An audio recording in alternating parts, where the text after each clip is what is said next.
Well, several things bothered me about the president's address tonight. He talked about working with Congress, and yet he's been doing everything he can in recent years to go around Congress and the people's representatives here in Congress.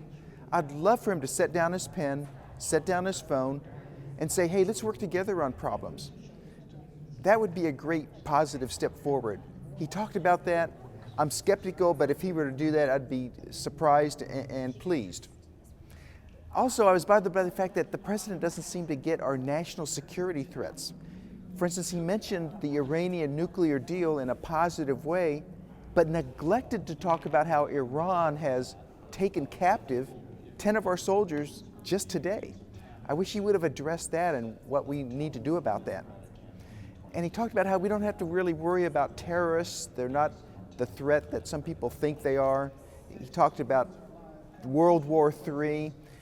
I just want him to assert American leadership in the Middle East so ISIS isn't as powerful and not as influential, including with homegrown terrorists here in this country, like we saw in San Bernardino. And lastly, I was concerned that the president took credit for things that he hadn't really accomplished.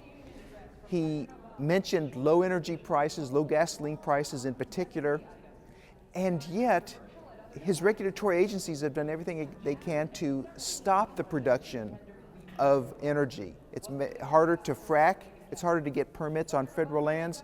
The Keystone Pipeline was shut down.